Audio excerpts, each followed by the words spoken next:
Добар ден, ново издание на емисијата Алфа Ординација и денеска се грижиме за вашето здравје. Информации кои што верувам дека ќе ви помогнат во изнаоѓање на решенијата на вашите проблеми. Денеска имаме тема која што верувам дека ќе го задржи вашето внимание доколку се најдете со вашиот здравствен проблем во нашата денешна тема. Ве очекуваме со вашите прашања на телефонските броеви кои што се веќе испишани на екраните. Минимално инвазивна лапароскопска хирургија е темата за денеска. Ќе ја разработиме со професор доктор Владо Димов, специјалист по општа хирургија, субспецијалист по дигестивна хирургија од клиничката болница Аџи Бадем Систина ни доаѓа. Добар ден, добре ни дојдовте. Добар ден и на вас и на вашите гледачи. За да бидеме поубедливи во она што ќе го зборуваме денеска во нашата Алфа Ординација, врзано со темата се разбира, јас би сакала на почетокот и да им кажеме на нашите гледачи колкаво е вашето искуство во лапароскопската абдоменална хирургија, со оглед на тоа што сте вие практично и пионер во оваа област. Ке може ли да ни кажете еве каде се сте биле, што сте работеле?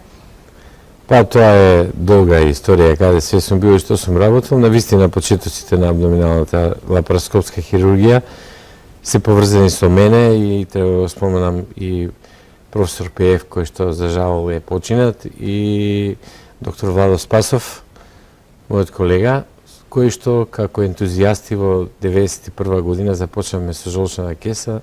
Тоа беа почетоци не само кај нас, него беа почетоци би можело да се каже во целиот свет. Тогаш е зародишот на оваа хирургија.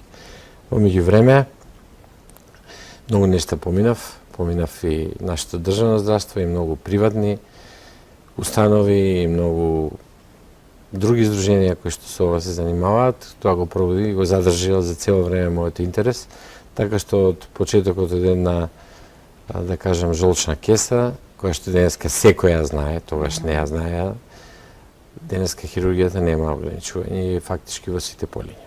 Така. Вие сте и председател на Сдруженијето Mediterranean Task Force for Cancer Control, во кој членуваат сите земји на Медитеранот. Што всушност представува ова здружение и колку е важно не само за вашата практична работа, туку и за она што вие со вашето искуство го нудите овде на овие пациенти? Значи, тоа се медитерански сили за борба против карциномот, во превод би било. Го фаќаат целиот тој регион во кој што спаѓаат и големи земји како што се Италија, Франција, Турција и целиот регион околу Медитеранот. И основниот проблем на ова здружение со кој се занимава не е само малигномот во дигестивната хирургија, него малигномите воопшто, бидејќи тоа е јасно дека малигномите представуваат фактички најголемиот проблем со кој се соочува човечкото здравје во денешно време. Со оглед на тоа, таму е комплетно опфатена целата грижа, значи не само оперативната, најсовремената оперативна во сите системи, и исто така и другиот тип на лекување, но она што е основно и многу важно, тоа е превенцијата на заболувањето. Фактички најголемите сили се впрегнати кон превенција, бидејќи се што ќе постигнеме со превенцијата е со многу подобар ефект од она што значува лекување на болест која веќе настанала. И како таква, ние во сите овие земји имаме издавано брошури, се во Македонија се спрема брошурата која ќе биде давана секаде, во кој што особено за овој дел, а и за секој вид на карцином е врзано во најголем дел со здравиот живот, со исхраната, здравиот начин на исхрана, која што е основната превенција. Така да од таму искуството е огромно, бидејќи во неа членуваат голем број на извонредно познати светски личности, научници, кои што секој на својот начин допринесува за таа работа, а основачот на ова здружение, принцезата Дина од Јордан, која е почетен председател, е фактички во овој момент и председател на Светското здружение за малигноми. Не се откажавте ниту од професорската работа. Визитинг професор сте, ако не грешам, во Чикаго и Истанбул. Да, и на повеќе други места. Па не сум се откажал затоа што мислам дека зад еден хирург, иако луѓето мислат дека тоа е на практична работа, не е точно. Секојаш треба да има и академска позадина, бидејќи академската позадина и науката стојат за се она што го правите и она што треба да го постигнете и нема подобар начин од тоа да бидете вклучен во целиот тој научен процес и преку овие функции кои што ги имате и на тој начин да ги пренесувате на други луѓе. Во текот на разговорот кога ќе зборуваме за лапароскопската хирургија, ќе ве прашам каде е Македонија во однос на другите земји во регионот, а сега ќе ве прашам во другите болници од регионот, каде го давате своето искуство и знаење? Па, јас секаде кај што сум бил и сега одам, за да повремено оперирам, консултирам и така, тоа, значи одам и во Турција, одам и во Бугарија, одам и во Црна Гора, каде што одам и во земјите на Медитеранот, во земјите на Блискиот Исток, каде што постојано имаме предавања, операции и така. И тоа на некој начин ви го прави животот поинтересен. Така, и секако многу повеќе пациенти кои што се задоволни, предпоставувам. Па интересно е тоа што и додека не бе во Македонија, бројот на пациентите кои што во болниците кај што работев од Македонија, кои што беа, беше многу голем. Например, конкретно во болницата која што тогаш не се викаше Аџи Бадем, се викаше Токуда, официјалниот процент беше над 20% од болните во оделението да бидат од Македонија. Така што луѓето од Македонија си бараат тоа што сакаат да го добијат. Сега ви имаме во Македонија, во Аџи Бадем Систина. Нашите гледачи се исто така ваши пациенти, па еве денеска ќе им дадеме некои базични информации, ќе им објасниме што всушност значи лапароскопска хирургија и колку е таа минимално инвазивна. Ајде најопштото прашање, што опфаќа, што е практично лапароскопска хирургија? Па можеби најдобро миниинвазивната и лапароскопската хирургија, која што е дел од миниинвазивната хирургија, само за себе објаснува со дефиницијата. Тоа е начин во кој што преку најмал достап ќе го постигнете истото тоа што го постигнувате со класична операција. Колку е тоа важно, можеби најдобро зборува времето за кое што е направен тој свич во хирургијата. Значи, ние живеевме до пред 20 и неколку години во ера во која што големиот хирург беше означуван со голем рез, за да после тоа спектакуларно се промени односот кон миниинвазивната, а од неа и лапароскопската хирургија, каде што целта беше со минимален достап да се постигне исто или подобро од тоа што се постигнува при класична хирургија. И кога ќе земете дека сето тоа, целиот тој преобрат се случи во толку краток период, како што не е познат да има таква драстична промена во филозофијата на работењето во други периоди и со други форми и други видови на хирургија, тоа се случи во овој тип од проста причина што придобивките беа толку многу јасни, видливи за пациентот, што беше фактички со голема помош на индустријата, бидејќи индустријата е таа што го пратеше тој свич во филозофијата, која што овозможи со своите продукти да ја направи таа хирургија безбедна, сигурна и да го направи ова. Значи, фактички дефинирањето би било дека со многу помал достап, кој што ги дава сите други предности, кои што претпоставувам дека ќе зборуваме понатаму, овозможи еден пациент да биде третиран на начин кој што ќе биде за него многу покомфортен. За хирургот потежок. За хирургот потежок? Аха, добро, ќе ни објасните и тоа. Имаме гледач да го чуеме. Добар ден. Добар ден. Повелете. Докторот, среќа моја, прв пат у животу да најдам човек за жолчката. Доктор, добро утро, уште еднаш добре дојдовте.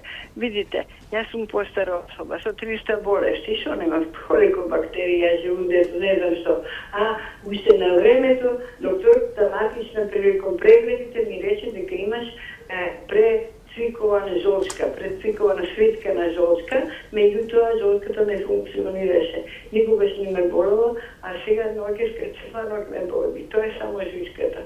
Немам други проблеми, ама ме болеше. Сега малце луто јадев, тоа беше. Иначе од холикобактеријата лечат со антибиотици, 55 терапии и го здраве. Добро е, нема проблем со желудецот. Поред на артритис, реуматиден, артроза, не знам што све имам. Ама живеам, 83 години имам. А и не се трпи болка без обзир. А други домашни проблеми и болнички и така. Да, ајде сега да ја средиме жолчката сега. Значи, веднаш да ви кажам дека ви имате среќа на 83 години што имате најголем проблем во жолчката.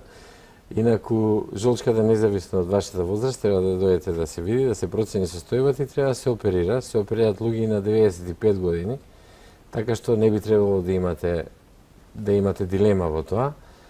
Но единствено што треба да направите, треба да дојдете да се види или кај нас или било каде сакате на друго место и таа жолчка не е толку вредна за да ви го нарушува животот. Ако ви прави проблеми, ќе треба да се отстрани најверојатно. Така. А јас и ве поканувам до крај на емисијата да бидете со нас. Се убаво ќе објасниме како изгледа оваа операција и дека воопшто не е страшна. Кои се предностите на лапароскопската хирургија? Па тие кои што се општо познати предности за кои што се зборува најчесто, тоа е дека една хирургија која се прави со минимален достап, значи со многу мали резови, дали тие се обично или 2 или 3, кои што се меѓу 1 сантим и пола сантим. Значи со многу еден начин кој што возможува да нема козметски, да кажем, дефект, но тоа е козметскиот најмалку. Болката при оваа хирургија е многу помала. Значи потребата од примање на аналгетици за време на операцијата и после операцијата е на помалку од 1/2 од тоа што е во другиот тип. Потоа се изведува во услови на скоро бескрвност, бидејќи ако има крвање, вие не можете да направите таа операција. И имате еден многу пократок болнички престој и не помалку важно, многу побрзо враќање на работа. Знаете какви се условите во кои што денеска живееме. Луѓето се врзани со тоа што сакаат побрзо да се вратат на работа за да можат и да остваруваат некаква изживеачка и да си ги извршат своите задачи. Така да во неколку збора би било, значи, една безболна, една операција која бара многу помалку, која има многу помалку компликации од другата, која има многу помалку потреба од примање на аналгетици и антибиотици, а да не зборам неспоредливо помалку потреба од примање на крв. Така да сите овие предности или нејзини дефиниции ја прават да биде посекувана. Така. Имаме гледач. Повелете, добар ден. Ало? Да, ве слушаме. Добар ден, може? Може, да, добар ден. Добар ден. Прво, добар ден до вас, подителке. Добар ден. Особено ми е драго, исто така добар ден до професорот Владо Димов. Посебно сум радосен што го гледам после толку години, бидејќи слобода е на телефон. Он ме оперираше своевремено од перфориран чир и благодарение на него се уште сум жив овдека. Особено сум радосен што македонец кој е во светот признаен, ова не се мои зборови, бидејќи случајно колеги од други држави кои што специјално во Бугарија биле, преку соодветни луѓе пренесено на одредени симпозиуми и кој се сретна со тие луѓе и кој му кажа дека еве и мене ме оперираше, како ќе биде свет. Ми се јави после известно време и вика извареден човек. Би сакал ваквите луѓе, македонци, кои што се од надвор, односно кои беа надвор што работеа повеќе време, да се приберат во оваа наша држава, да едуцират кадри, зашто ние ќе ги пуштиме надвор тие луѓе се колку пари тоа свето кошта кога имаме вакви луѓе овде во Македонија, кои што може да соберат. Так, добро. Еден извареден тим од секоја струка да направи. Толку поздрав. Поздрав. И му пожелувам успешно во професионалните работи и во живот. Добро, еве убаво е кога пациентите се задоволни и го кажуваат јавно тоа, секако дека е мотив и за вас. Верувам. За тоа работиме. Така, имаме гледачи, еве, темата предизвика внимание денес уште на самиот почеток. Добар ден. Добар ден. Повелете. Сакам да прашам, 48 години за лечење, да се лечам, ама не знам дали можете. Имате ли прашање конкретно за денешната тема? Па, нема прашање, само ако Добро, ако немате прашање, ќе се чуеме во некој друго издание на Алфа Ординација. Бидете поздравен. Јас ќе продолжам со разговорот. Дали постојат ограничувања во однос на овој третман хируршки? Значи, класични ограничувања не постојат. Денеска после 27-8 години, 30 години од почетокот на применувањето на оваа хирургија, затоа што реков дека нашите почетоци се од прилика поврзани со почетоците кога и во светот, денеска буквално одговорот на ова прашање е дека се што се прави по пат на конвенционална или класична хирургија може да се прави по лапароскопски пат. Кои се ограничувањата? Медицински ограничувања се најчесто надвор од полето на операцијата, надвор од основната болест. Медицински ограничувања се други, може би од кардиоваскуларниот систем, ако евентуално има многу слабо срце или проблеми со размена на кислородот, тогаш може биде проблем, бидејќи при работа со операцијата, на операцијата се воведува CO2 во абдоменот за да може да се надува. Други ограничувања не постојат. Ограничувањата се од следното. Тие може да бидат ограничени со техниката, бидејќи техниката не дозволува импровизација. Она што вие го користите треба да е врв. Вие треба да имате добра видливост, треба да имате добри инструменти, треба да имате на ум дека се до тоа треба безпрекорно да функционира, да имате екипа и вие која екипа да работите со тоа безпрекорно, значи техничките услови да бидат исполнети. И она второто што ограничува што можете да работите со оваа хирургија, во оваа хирургија покрај тие технички услови се обученоста на тимот.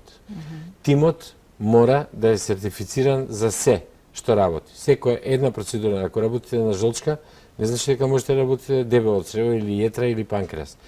Се до тоа се стапки кои што треба да ги поминете. И еден тим може да работи она за што е обучен и она за што е сертифициран. Во светот веќе слободно кој што сака да работи без за тоа да има адекватни сертификати дека поминал обука и дека тоа го владее, тоа не е возможно да се работи. Со други зборови нема ограничување. Конкретно зборувам за абдомен, но тоа не е само во абдомен. Тоа е на многу други органи се применува оваа хирургија. Се што се работи по класичен пат може да се работи и по лапароскопски пат. Го спомнавте тимот. Кој е во состав на тимот? Тимот на еден лапароскопски тим се состои во главно обично операциите се изведуваат со двајца или со тројца луѓе, при кое што еден, ја мислам дека вие имате и слайд, може да се пушти да се види дека еден ја држи камерата, тоа се очите на тој што оперира, значи се во раците на друг. Друг кој што асистира е левата рака на операторот, иако тој пак работи со две раци, но фактички преведено на класична операција, тој е левата рака и третата рака, односно е хирургот кој што работи. Така да, кога ќе видите дека сите тие функции кои што обично во една операција се на едно место, при класична операција, овдека е распределено и е многу важен тим.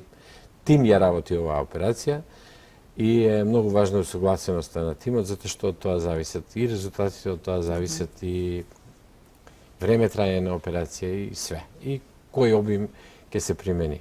Меѓутоа, тоа веќе во денешно време не би требало да е проблем. Добро, пред да го видиме фотографиите и да ни кажете како сето тоа изгледа, сакам да ве прашам дали има подготовка некоја која што е неопходна за пациентот пред да легне на хируршката маса? Подготовка за пациентот е истата подготовка која е и за класичната операција. Нема некаква посебна подготовка, истата е таа подготовка што се применува, се гледа каква е неговата општа состојба, каква е патологијата што треба да ја работи и тоа е потполно исто. Другото започнува операцијата како што е и при другите операции, потполно. Нема нешто што се бара посебно за овие операции. Мисле во смисла на специјална исхрана ден-два пред тоа е неземање лекови, да, како за се друго. секоја операција. Така да нема никаква разлика за тоа. Добро. Да го чуеме следното прашање, повелете. Ве слушаме. Ало. Добар ден. Добар ден. Повелете. Сакам да го прашам доктор. Јас сам возраст 62 години. Испитано ми е цела жучка, али ја имам проблем на сите проблеми. Нема кој апце немам пиено. Имам проблем на сите страни, се потекнувам и ништо не можам да јадам. Добро, и? И сакам да го прашам докторот што чаре. Добро, а да ни дадете малку информации до сега, кои истражувања, што сте правеле, анализи, што ви е кажано? Испитавме све, испитавме. Во жучката имам мало проблем, имам. На староста и мало стресови имам. И сега нема апси што не ми е дал доктор Богосивар. Сега ја имам проблем. Вода да се напием, јас се потекнувам и не можем да дишам. Добро. Да ми објасни доктор што е проблем. Проблемот е во тоа што вие треба да се подвргнете на комплетно испитување за да се најде што е причината. Причина треба да има. Штом не може да јадете, треба да има причина. Која е причината треба да се види. Не секогаш мора жолчката е проблем, но и не мора да е жолчка, може да е и друго. Така да во овие пациенти бараат еден посебен третман да дојдат се и од гастроентеролози и од нас за да се најде што е причина. Не значи дека проблемот е хируршки. Така. Ајде сега да ни кажете како изгледа целиот овој процес. Ние ќе ги погледнеме и фотографиите кои што ќе бидат подкрепа на она што ќе го зборувате. Стандардна како и за класичната хируршка интервенција. Режија, ќе може ли да погледнеме фотографија? Ова е шематски приказ. Така. Во принцип како изгледа, тоа со црната дршка е камерата преку која што гледаме. Друго се инструментите, таа е обично на 1 сантиметар рез, а другите се со по пола сантиметар или уште еден е од 1 сантиметар, другите се по пола сантиметар. И гледате дека тоа што го гледаме во абдоменот е на екранот. Тоа е шематски прикажано за да може полесно да го сватат нормално пациентите. А како тоа изгледа во тек на самата операција, тоа е овака отприлика. И пациент фактички се буди, после тоа и овие шафчиња се стават по едно или по две, зависи на овие места. Кога ќе излезе од операција, така. Рековте пациентот се буди. Да, нема чувство дека е опериран. Не може да се пофали да каже, гледајте, јас сум опериран, пошто за отприлike неколку месеци ќе исчезнат тие места кај што се овие белеси. Се шегувам нормално. Рековте се буди, дали тоа значи дека е под тотална анестезија пациентот? Да, лапароскопската хирургија секогаш се изведува под тотална анестезија, бидејќи има зголем притисок на газ во абдоменот и за да може да диши мора да е во тотална анестезија. Колку трае целиот овој зафат? Тоа зависи што. Може да трае од пола сат, може да трае до 5 сати, 6 сати. Тоа е зависно од тоа што оперирате. Од досегашните операции која ви стана рутина? Таа што прва ја работевте, жолчката или? Видите, жолчката е рутина секаде. Денеска тоа е нешто што е златен стандард од многу одамна, но тоа што жолчката е денеска, во светот не е само жолчката, тоа се многу операции кои што денеска се златен стандард. Златен стандард значи дека е како операција на избор и кога би било можно, би се изведела препорачливо да се изведе така. Од дебело црево, од операции на слезина, јетра, панкреас, се до тоа веќе нема никаков проблем и се изведува на таков начин, така да ме прашите која ми е омилена, немам која ми е омилена и неомилена операција. Може би секоја нова, се ново што воведуваме ми е за моментот предизвик, а овие другите работи се веќе рутина и Кога сме кај интервенцијата лапароскопска хирургија, морам да ве прашам колку болницата од каде што доаѓате, каде што работите, е подготвена технички, бидејќи рековте дека и тој сегмент е многу важен. Колку техниката е современа или да речам последните модели кои што возможуваат безпрекорна интервенција? Ете, основен услов за да можам да остварувам оноа што сакам да го работам. Значи, јас не работам само лапароскопска хирургија, работам и друга, но лапароскопска хирургија најчесто, бидејќи сите оние работи што се изведуваат по еден начин, се изведуваат со нези. Основниот услов е да имам каде и што да работам.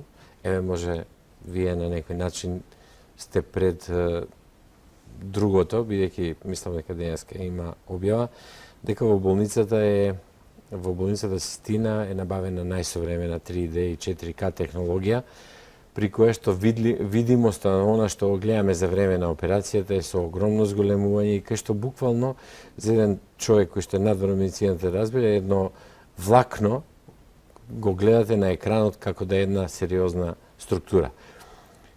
Тоа, колку што јас знам, го нема ни во една друга установа до овој момент.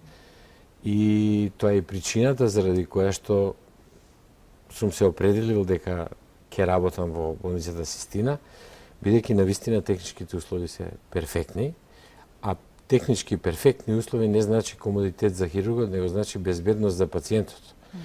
Затоа што кога вие работите и умеете да го работите тоа што го работите во такви безпрекорни услови, тогаш пациентот е најбезбеден. А безбедноста на пациентот е основното нешто кон што тежнееме. Лапароскопската хирургија не е мачо хирургија. Не може вие сега ова сте решили ќе го направите и ќе го направите. Треба да можете да умеете и да го владеете, затоа што пациентот не е местото каде што се учи. Тоа помина во времето кога ние учевме, затоа што немаше од каде да учиме. Тогаш немаше ни тренери, немаше кој да ги обучава. Денеска е сосема друго и таа проблематика е регулирана во сите сериозни земји, кој може и каква обука му треба за да може да се занимава со таков тип на хирургија. Така. Ако го имаме гледачот се уште на линија, да го чуеме, исклучен е. Добро, време е за блок реклами, па се враќаме на темата во студио.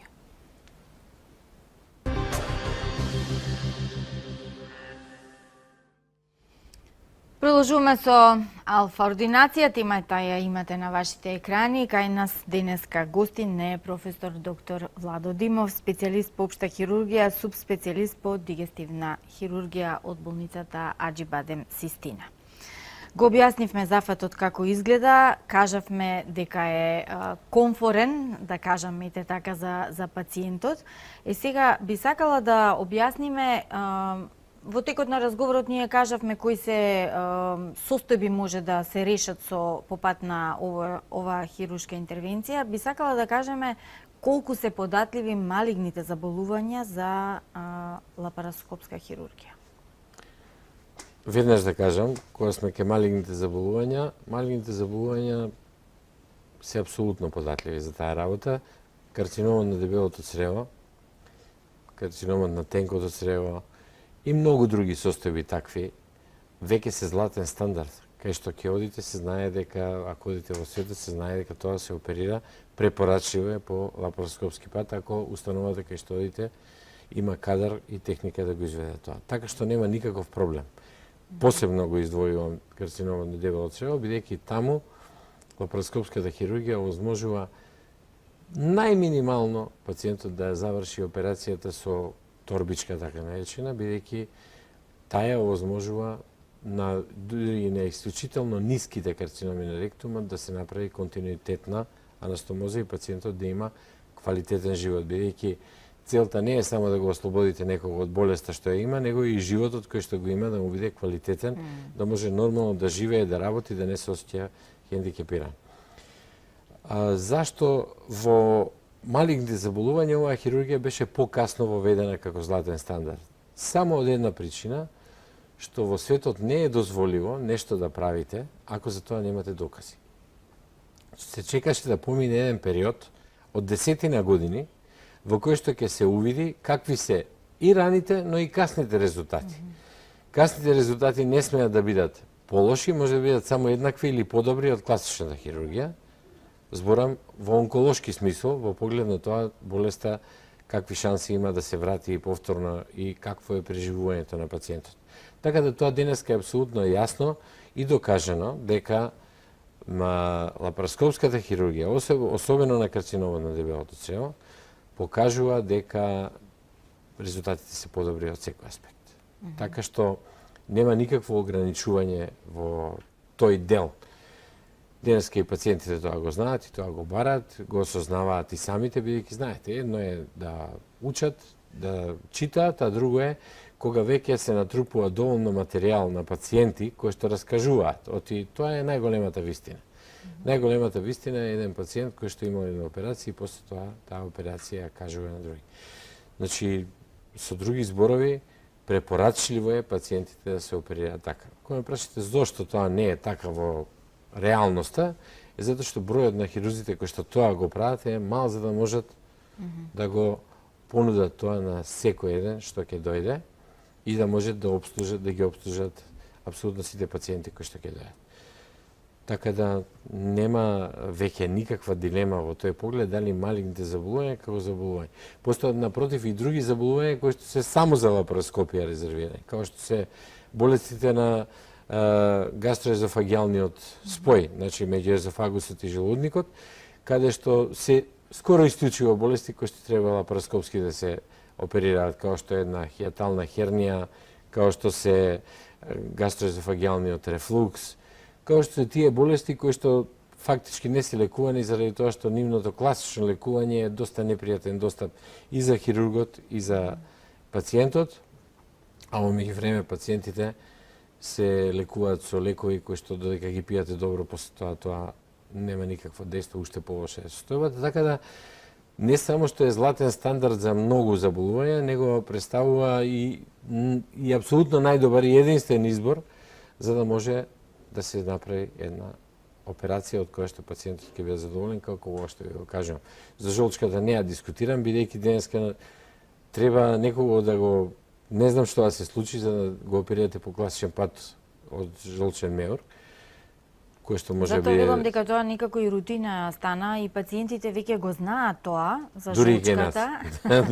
Дури кај нас, но затоа ве прашувам за се друго што може да се направи. Се друго, еве ви го кажам тоа, дека начинот на операција денеска е јасно дека е тоа метода на избора. Дали веќе може да се примени кај некој пациент? Видете, кога еден пациент се оперира лапароскопски, тој треба да знае дека една операција која ќе се разбуди може да се заврши и по конзервативен пат, да знае дека може тоа да се случи. Зашто?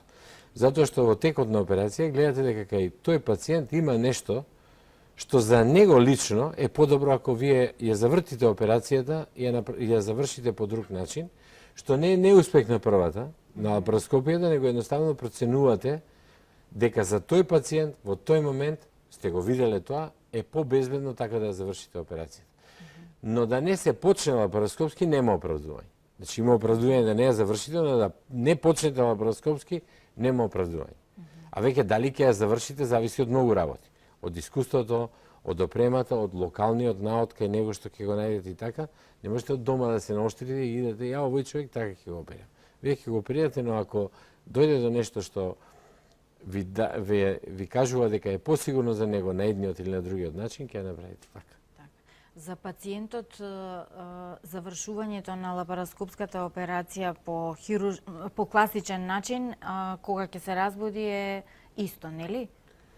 Оправувањето има ли да разлика ако се почнало? Има голема разлика. Значи, тоа да ни кажете. Прво тој многу порано се мобилизира, во смисол моторно да се мобилизира, да стане, да се движи, има многу помалку болка, воспоставувањето на функцијата на абдомените органи, односно тоа што викаме перисталтика, да работат цревата, станува многу побрзо. Бројот на возможни инфективни компликации, во смисол на сепси, на инфекции на рани е многу помал. Бројот на постоперативните хернии е несразмерно помал.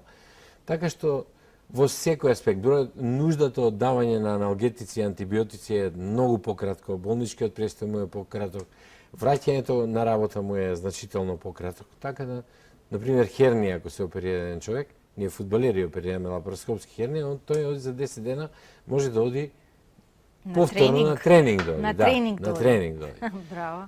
А ако еден човек неколку пати опериран, да кажеме, од постоперативна хернија или од било што, кога ќе се направи по лапароскопски пат, лежи 2 дена, 1 или 2 дена во болница, се враќа дома, нема разрези, нема ништо и има многу по-добри постоперативни резултати, многу помалку болка од се. Не е споредливо.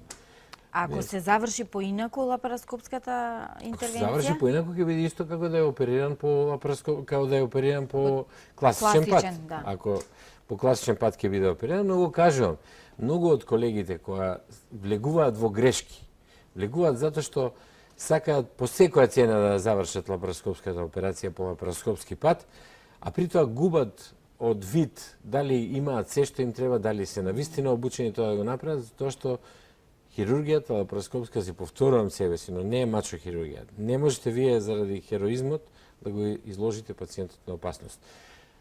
Вие мора да ја контролирате ситуацијата и секојаш да имате во предвид дека неговата безбедност е главното, а не тоа што вие сте наумиле да го направите. Така. Морам да ве прашам и за еден друг сегмент, дали е возможно да се направи лапароскопска хирургија, но да го чуеме гледачот да не чека. Добар ден. Ало, добар ден. Повелете. Имам една до докторот. Пред известно време ми е пронајдено на компјутерска томографија аденом со димензии 13 со 13 мм. А претходно во февруар имав операција на жолчката. Дали сега аденомот има врска с појавување негово и дали треба да се острани? Аденом на што? Аденом на надбобрежната жлеза. Значи, аденомот на надбобрежната жлеза треба да се процени колку е активен, дали е активен, и да го проценат најдобро уролозите и ендокринолозите, да кажат дали тој бара да се оперира или не бара да се оперира. Ако генерално ме прашувате дали е поврзано едно со друго не е поврзано со жолчниот меур, но тој како можност да се оперира надбобрегот апсолутно има можност да се оперира по лапароскопски пат и тогаш ги има сите бенефити кои што ги има секоја друга лапароскопска операција, особено за тоа, затоа што се избегнува една лумботомија која што сама по себе као начин за достап во класичната хирургија е доста агресивен. Така да по испитување да се види каква е природата на тој аденом и каква е неговата активност, тој аденом најверојатно ќе треба да се оперира. Еве, прашањето на гледачката ме предизвика на едно друго прашање. Доколку е направена класична интервенција, хируршка интервенција на жолчка, например, може ли да се прави и колку време е потребно за лапароскопска, за нешто друго да се направи? Значи, никаков проблем нема, веднаш ви кажувам. Значи, тоа што еден човек е опериран еднаш, два пати, три пати, не е контраиндикација за да правите повторно во тој абдомен операција. Затоа што таму нормално дека е потешко него кога не би бил опериран, што е доста индивидуално. Некои луѓе прават многу страснување во абдоменот, некои помалку прават, но по принцип тие страснувања, као што ако би требало да го оперирате конзервативно, треба да ги ослободите. Исто до тоа се прави и по лапароскопски пат. Значи, она што ние го гледаме лапароскопски, као видимост, као зголемување, као структури, имаме многу подобра видимост. И ако една камера е само на едно место го гледате, тоа дава увид во целиот абдомен, што доколку направиме рез во горниот дел на абдоменот, ние доле не можеме ништо да видиме, можеме само да пипаме. Или каде и да е, класичното оперативно поле, независно колку е големо, дава ограничен доступ на видливост. Ние можеме денеска да правиме во исто време операција на хијатална хернија, операција на жолчна кеса, операција на ингвинална хернија и операција на и ако има и една вентрална хернија на средината, и тоа може да се направи во исто време со еден исти достап во една иста оперативна процедура. Теоретски го кажувам тоа, не теоретски, можно е тоа да се направи, што при класична хирургија тоа би било веќе премногу. Кога збориме за лапароскопска хирургија, можеме ли да ја поврзиме со гинекологијата? Колку е тоа возможно? Гинекологијата е родена за лапароскопија. Таа е гинекологијата, урологијата и така, тоа е, мислам, едно поле, една анатомија која што е многу добра и ја мислам дека колегите гинеколози и доста во тој дел и напредуваат и работат, колку што знам, нели? И тоа е навистина едно поле кое што е создадено за лапароскопија и мислам дека тоа веќе се применува. Исто така и таму жените за операции на миоми, на малигни заболувања, исто така, кои што барат нели по голема софистицираност на тој што работи, по големо обучување, но исто така да тоа е нешто што е Податливо. Повелете, добар ден. Добар ден. Оперирана сум од жолчка лапароскопски пред 9 години. Меѓутоа, уште после самата интервенција ми се јави од десната страна испапчување на стомахот над папакот, значи и ми рекоа оти тоа е папочна хернија.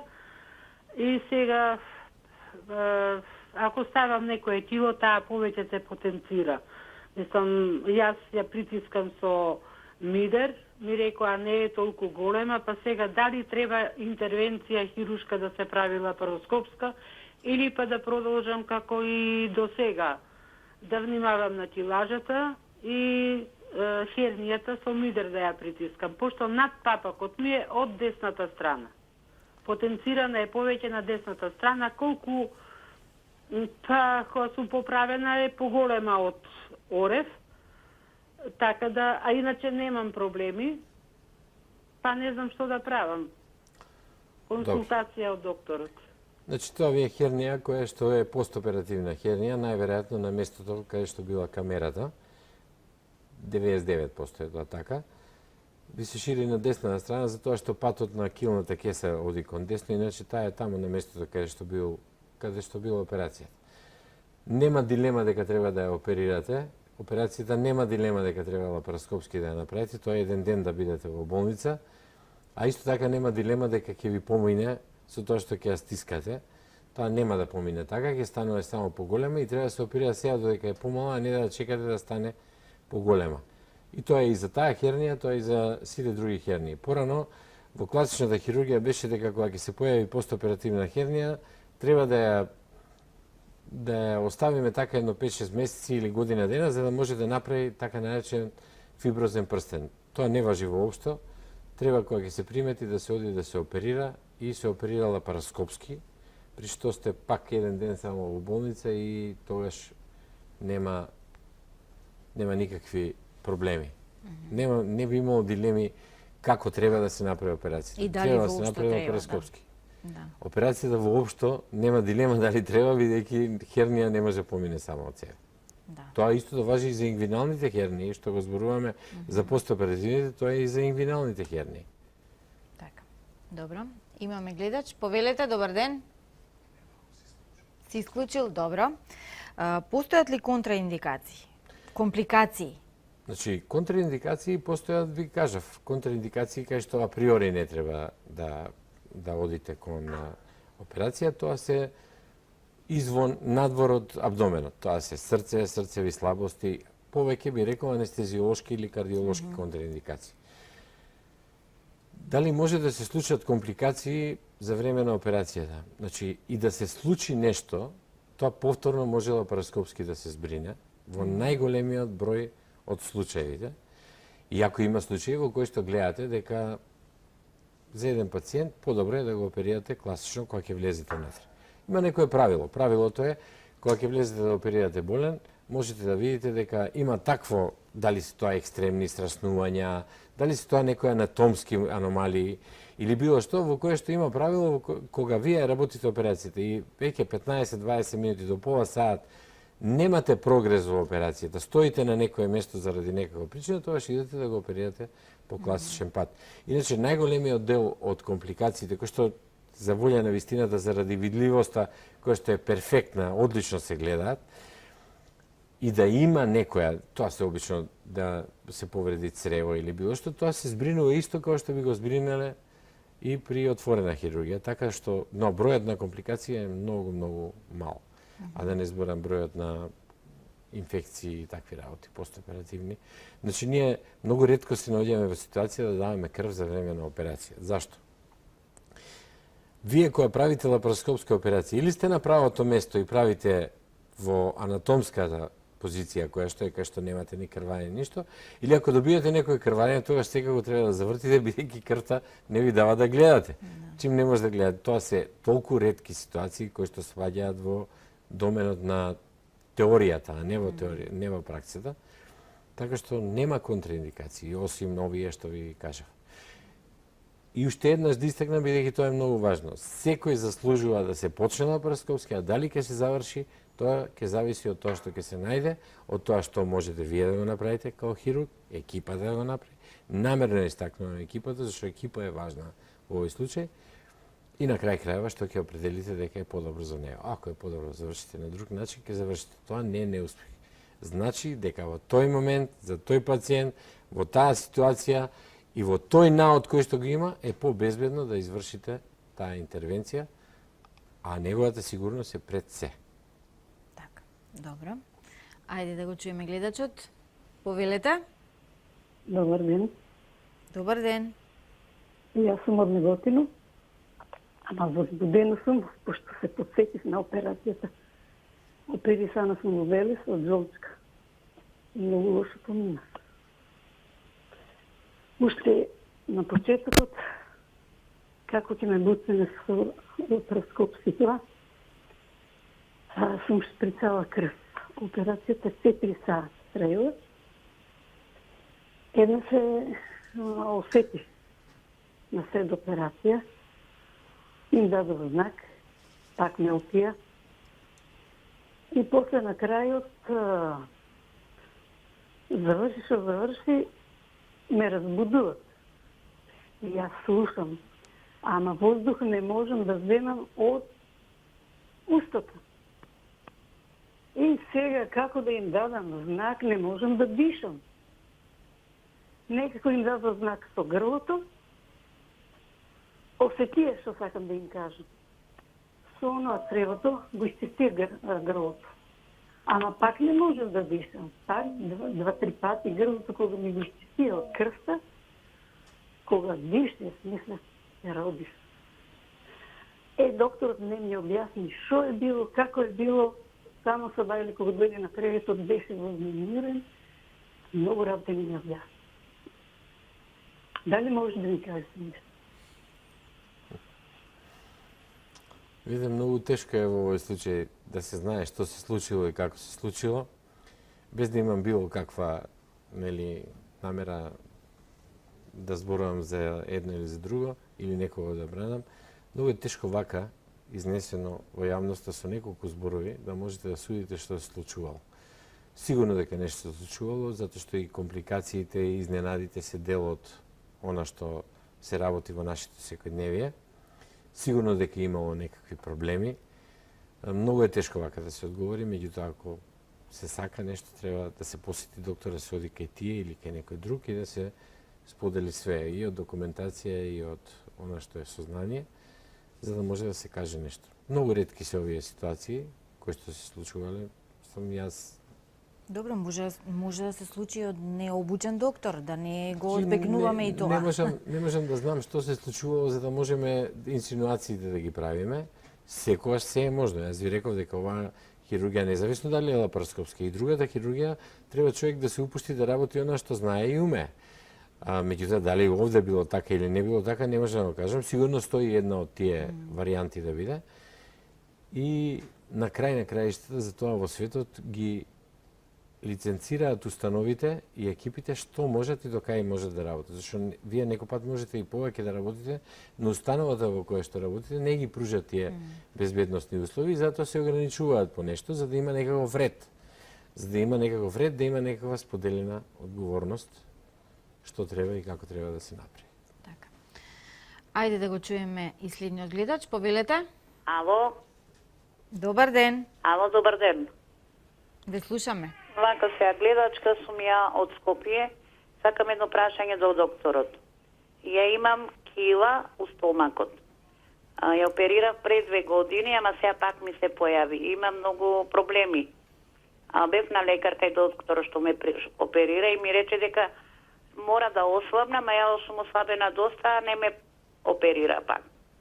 Што можам да направам, што ми смета, не можам да одам, ми дават некој замор многу имам ја од тоа. Треба да оперирате. Треба да дојдете и ќе оперираме.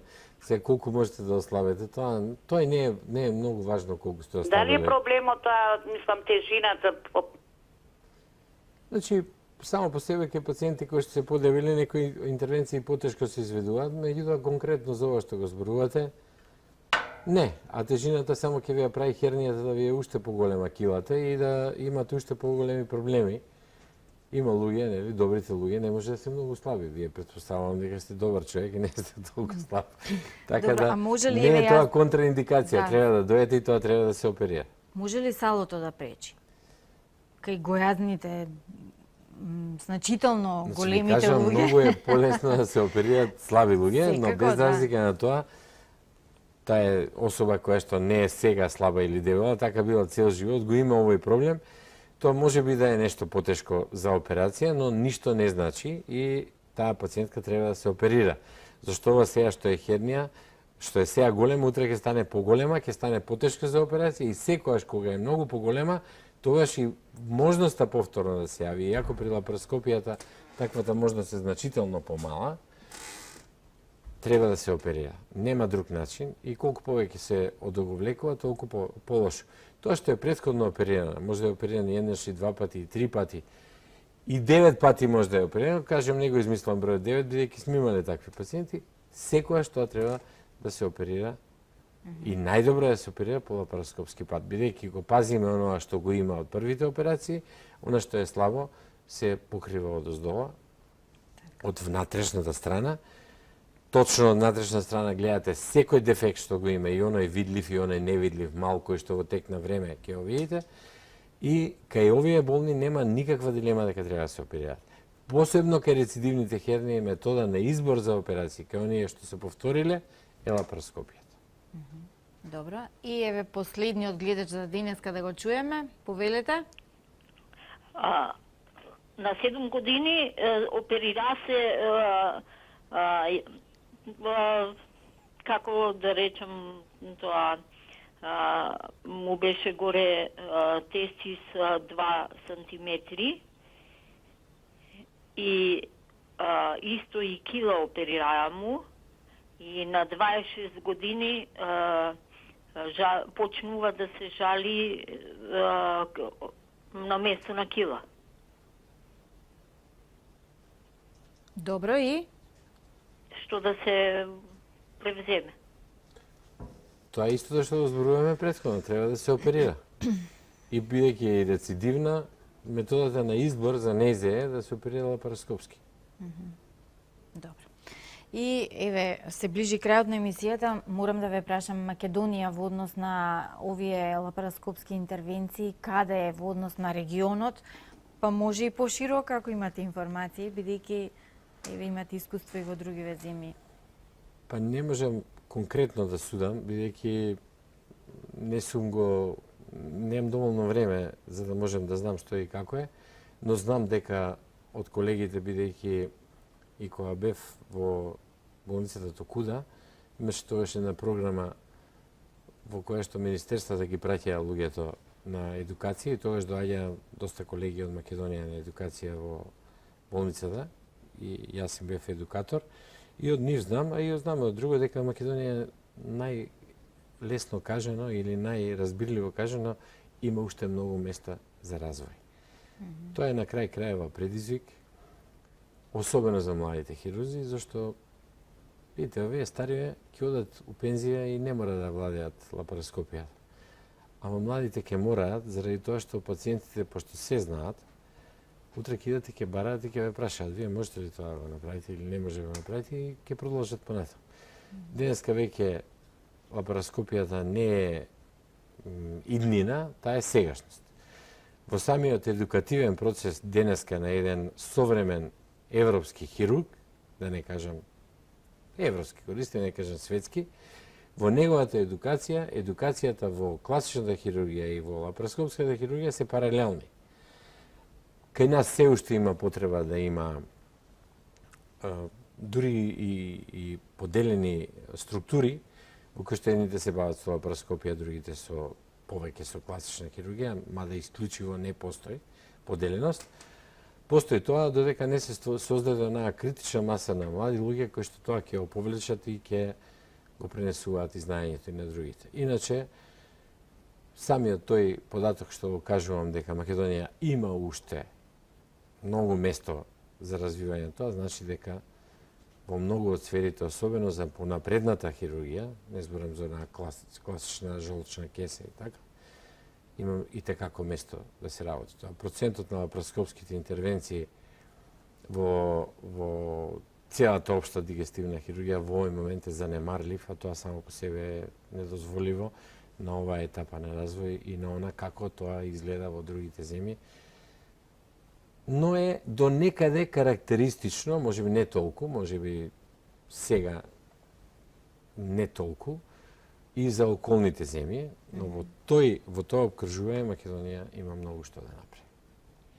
Ви благодарам за денешното гостување во Алфа Ординација и ви посакувам уште многу успешни операции и секако она што треба да го направиме за да тргнеме по нагорна линија кога станува збори за вакви интервенции, предадете го знаењето на младите. Благодарам многу за поканата и за оваа можност ова да го презентираме, не како презентација на нешто што ја го работам, него нешто што е во секој може да погледне секаде во светот, иначе што се однесува до отвореноста и устранство која сум бил секогаш отворен за македонците и за македонските пациенти, за домашните пациенти, нели мои. И секогаш си имам песмата сега, дома си е дома, многу убава песма. Така е, да. Благодарам. Ви благодарам уште. А и вам, почитувани гледачи, за вниманието. Репризно емисијата можете да ја погледнете утре во 16 часот и 20 минути. Имајте убав ден и внимавајте на вашето здравје.